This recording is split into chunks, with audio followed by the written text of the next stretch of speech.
क्या आपको भी लगता है कि इंडिया में सिजेरियन सेक्शन ज़्यादा होते हैं as compared to vaginal deliveries?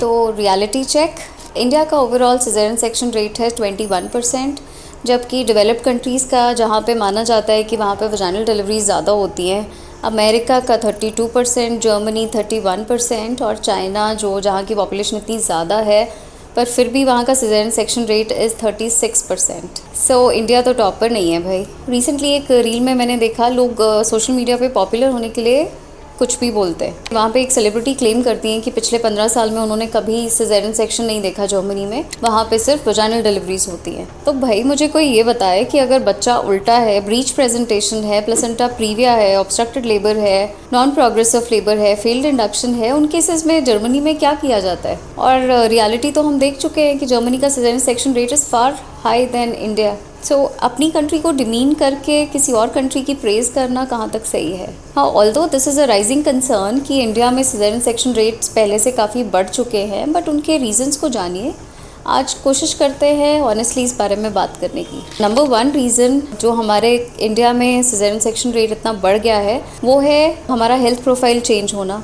Late marriages हो रही हैं, लेट एज में लोग शादी कर रहे हैं, प्रेगनेंसी लेट प्लान कर रहे हैं, उसकी वजह से कोमॉर्बिडिटीज़ हैं जैसे कि डायबिटीज़, हाइपरटेंशन, पीसीओडी, थायराइड, और उन केसेस में जो वजाइनल डिलीवरी है that becomes a little riskier than a caesarean section, so we opt for a easy option. Obviously the patients also don't want to take any kinds of risks.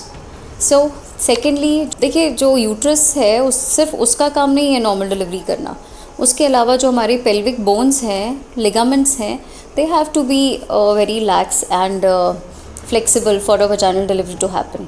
तो उसके लिए पुराने ज़माने में क्या होता था, हम स्क्वाट करके टॉयलेट जाते थे, स्क्वाटिंग पोजीशन में ही खाना बनाया जाता था, नीचे बैठ के खाना खाया जाता था, बातें नीचे बैठ के होती थी। उसकी वजह से बार बार उठने बैठने की वजह से जो पेल्विक लिगामेंट्स हैं they use to be very flexible and lax, और vaginal deliveries use to be very easy. आज की डेट में कॉर्पोरेट कल्चर है, नीचे स्क्वाट करना तो दूर, नीचे बैठ के उठना बहुत मुश्किल होता है। So pelvic musculature has become comparatively rigid, उसकी वजह से नॉर्मल डिलीवरीज डिफ़िकल्ट होती हैं।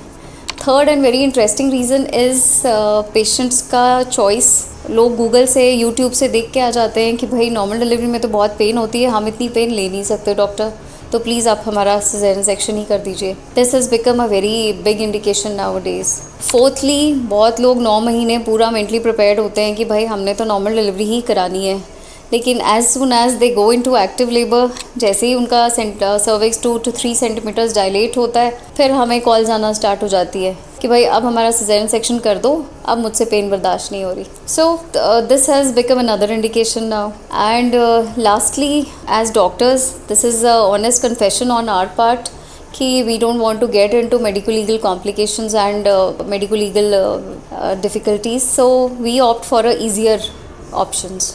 किसी भी तरह का कॉम्प्लिकेशन आता है, we opt for a caesarean section, that is a easier option for us.